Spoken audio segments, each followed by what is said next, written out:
Momento de recibir a nuestro entrevistado de esta jornada de hoy, estar aquí en la mesa de 8M, al subsecretario del Ministerio de Trabajo y Seguridad Social, Daniel Pérez. ¿Cómo le va? Bienvenido. Buenos días. Le hicimos reír un poco. Le hicimos reír, ¿no? La verdad que les envidio esa capacidad de pasar de un móvil de eso a una noticia seria con el presidente de la República. Sí. Igual. Todavía me estoy riendo. Totalmente, pero bueno, le agradecemos la visita. Bueno, me gustaría comenzar esta nota con esta propuesta del PIC-CNT que se conoció en las últimas horas. Ayer ya hubo repercusiones a nivel de gobierno, también de las cámaras empresariales, de reducir la jornada laboral.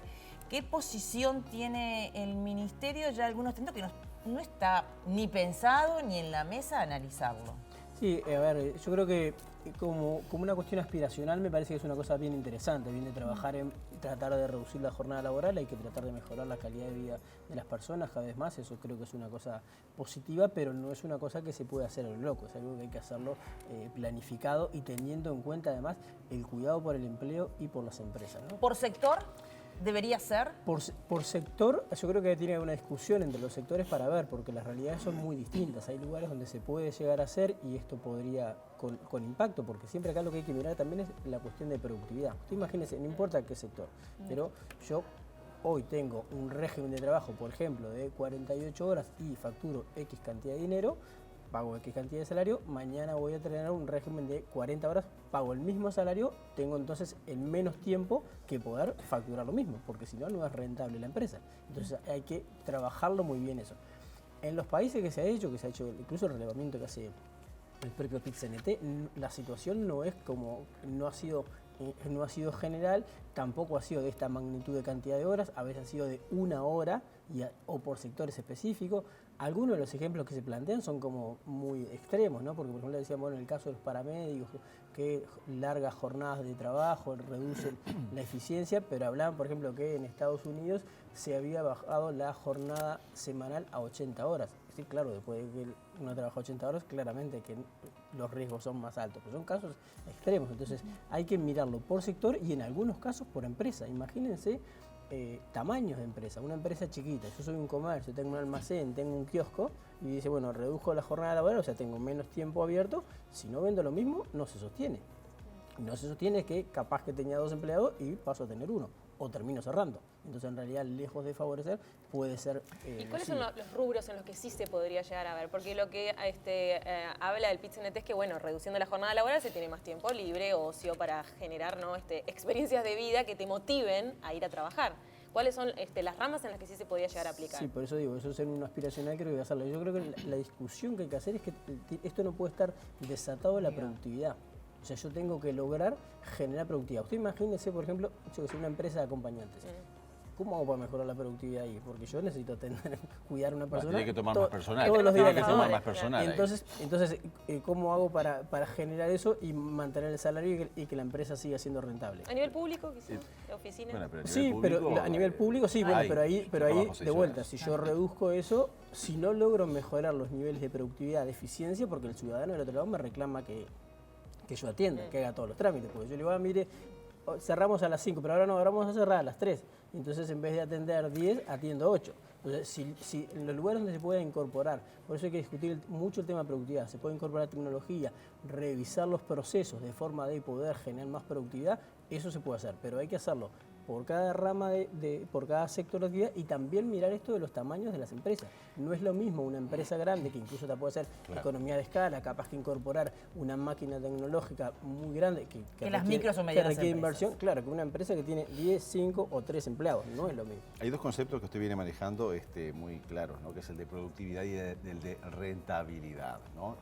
No tiene por qué ir de la mano siempre el hecho de reducir horario y que se afecte la rentabilidad. Porque, o sea, habría que medir en cada lugar la rentabilidad y qué es la rentabilidad. Porque, a ver, yo puedo tener una rentabilidad o ganar 100.000 o 200.000, por decir algo, ¿no? Ilusorio, por mes y capaz que después, reduciendo el horario de personal, en vez de ganar 200, la empresa gana 150. E igualmente es rentable. Lo que pasa es que todos queremos ganar más. Y capaz que de ahí hay que, de alguna manera, hipotecar también las aspiraciones de los empresarios en cuanto a lo que ganan hoy, capaz que tienen que ganar un poco menos, sin que eso implique el cierre de la empresa.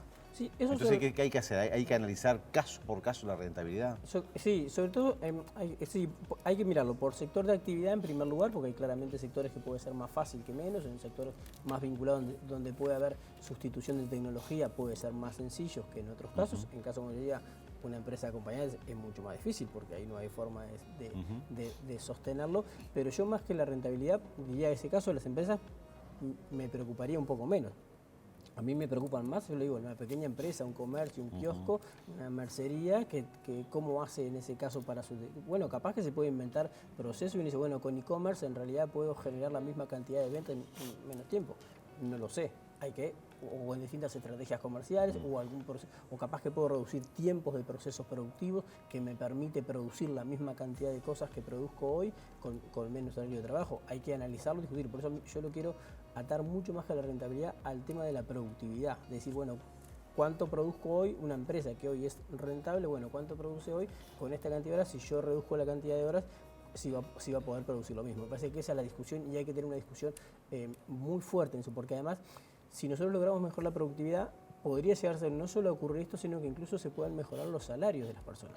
Claro. Porque atado a la productividad, uno empieza justamente a mejorar niveles de rentabilidad, a ser más competitivo al país para el extranjero, poder exportar más. Si yo produzco más con los mismos costos, en realidad empiezo a tener mayores posibilidades de exportar a menor precio y por tanto eso mejoro la competitividad del país, puedo ingresar a nuevos mercados en el caso de los que son exportadores y eso también me permite a los trabajadores generarle mayor salario, que es una cosa que me parece también que es interesante para discutir. Yo vincularía muy fuertemente esto de la jornada laboral con la productividad, que es una discusión que el país no se ha dado de modo serio, de modo fuerte. No siempre hablamos de eso, pero es como que lo sobrevolamos y hay que sentarse justamente a revisar los procesos productivos, revisar cómo se pueden mejorar esos procesos, ya sea haciendo cambios en el propio proceso o incorporando tecnología, que es otra posibilidad. ¿Y por qué no se maneja esa posibilidad de analizar de forma específica esta situación?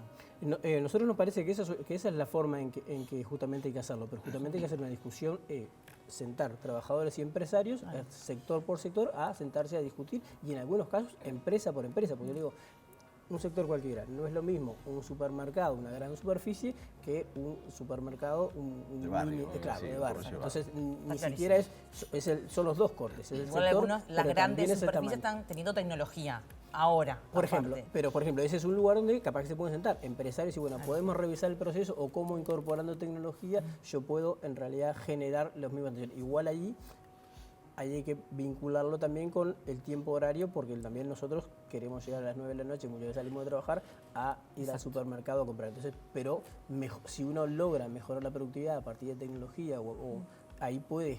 Bueno, hay países que los centros comerciales cierran a las 6 de la tarde. Sí, claro. En Canadá, por ejemplo, yo lo viví en Canadá. Es así, shopping, todas las 6 de la tarde ya cierra todo. Y otros que cierran a la hora de la siesta. También. Adaptarse. En Suiza, en Ginebra, cierra muy temprano también. 7 de la tarde no encuentra nada. Acá estamos hablando de empresarios y trabajadores. El Estado, ¿podría llegar a tener algún tipo de consecuencia o de costos en este tipo de decisiones? O sea, ¿podría el Estado haberse implicado en pérdidas de alguna manera por instrumentar esto? No, en principio no porque... ¿Por algún tipo de reclamo o compensación que tenga que No, porque justamente lo que nosotros buscamos es que sea una cuestión negociada, acordada en una negociación tripartita y poder acordarlo en cada sector. ¿Y los jóvenes quieren trabajar menos horas? Me llamó la atención este informe por un estudio que hizo el Ministerio de Trabajo que dice que a los jóvenes les falta creatividad y compromiso, bueno, supongo que no es tan generalizado, pero a la hora de buscar empleo, de mantenerlos. ¿De qué se trata este estudio? Sí, decir que el estudio no es que lo hizo el Ministerio de Trabajo, sino contrató una consultora y lo hizo un consultor, no es la voz oficial del Ministerio de Trabajo. ¿Pero qué dice? A ver, lo que dice el informe es lo que dicen muchos empresarios, por eso yo quiero dejar claro que esto no es la opinión del Ministerio de Trabajo. Pero fue pedido por el Ministerio de Trabajo. Sí, pero digo, no es que el Ministerio de Trabajo está opinando que los jóvenes tienen opinión negativa. Lo que en general se plantea muchas veces es lo que se denomina la cultura del trabajo, ¿no? Por ejemplo, de los ejemplos que te pongo normalmente es un joven va a trabajar un día, llega en hora, al día siguiente llega una hora tarde, al día siguiente va en hora, al siguiente falta, y entonces son como los reclamos que hay sobre eso, que tiene que ver con algo que sí nosotros venimos trabajando e impulsando, que es trabajar sobre las habilidades blandas. Parte de las habilidades blandas, una de ellas es esto, es decir, bueno, a ustedes capaz que no les pasa, pero los lunes a las 8 de la mañana en general la gente no es que tenga muchas ganas de ir a trabajar. Nos pasa. Pero, pasa, pero, claro que nos pasa. pero sabe que a las 8 de la Constantemente. pero pasa que a las 8 de la Es el mañana... peor día de la semana.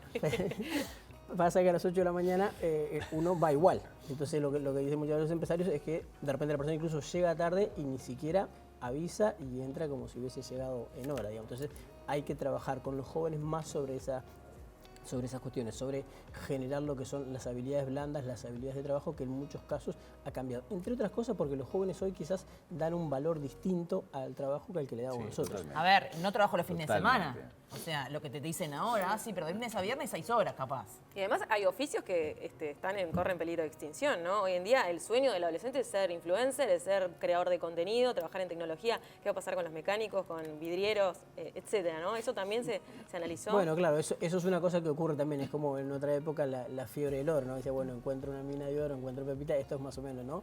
Hago 3 videos, me logro influencer y vivo de eso, y además la imagen, que no sé si es real o no, porque yo claramente no soy influencer, de decir, bueno, trabajo 2 minutos en el día, genero un montón de dinero y con eso... Sí, después se van a dar contra la pared, pero... Con eso lo arreglo.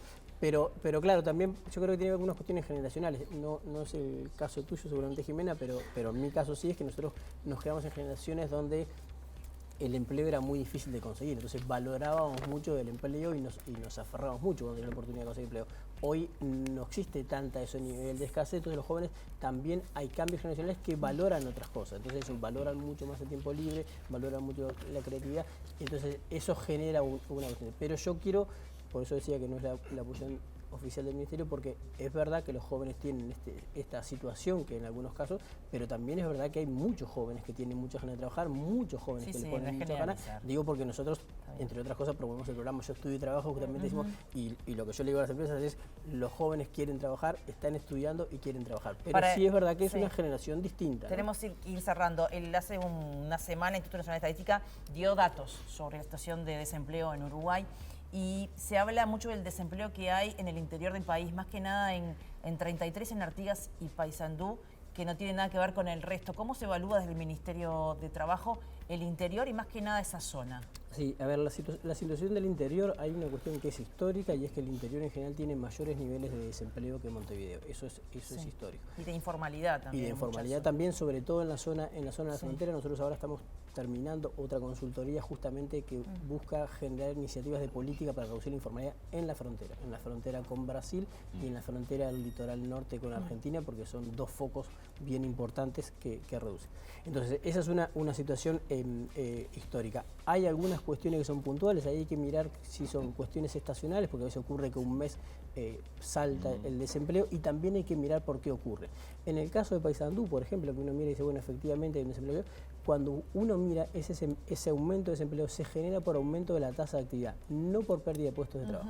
Si usted mira la tasa de empleo, que es decir, la gente que efectivamente está trabajando, hoy hay más gente trabajando que el año pasado y más gente trabajando que en 2019 o que en 2018. Lo que pasa es que hay más gente buscando empleo y el mercado de empleo no absorbe a la misma velocidad que la gente sale a buscar empleo, pero no hay pérdidas de puestos en el Bien. cambio de ¿Y en puesto de trabajo. 33? El caso de 33 creo que es más puntual, ese no lo tengo tan presente. Sí, el de Artigas sí es una cosa que ha empezado sí ahí a aumentar el desempleo, y esa es una cosa relativamente nueva porque no estaba, de hecho cuando estaba por ejemplo Río Negro, Paysandú y Salto afectado, Artigas no estaba afectado, fueron mejorando Río Negro, Paysandú y Salto, pero en realidad Artigas sí hubo un proceso de deterioro y ese es un tema que nos preocupa. ¿Cómo se resuelve esto?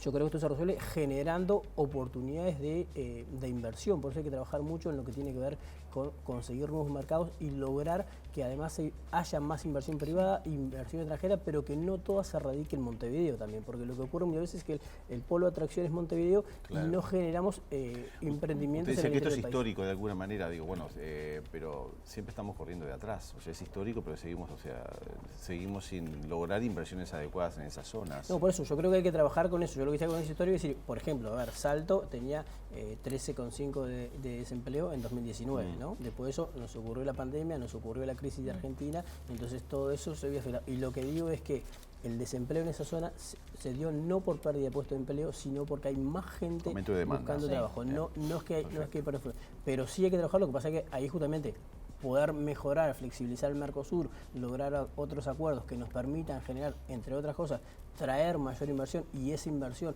radicarla ahí, y ahí hay que trabajar en forma conjunta con los gobiernos departamentales.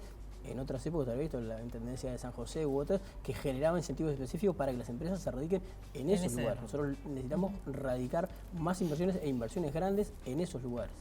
Bien, gracias por la visita, un placer recibirlo. Por favor, muchas gracias a ustedes. Gracias.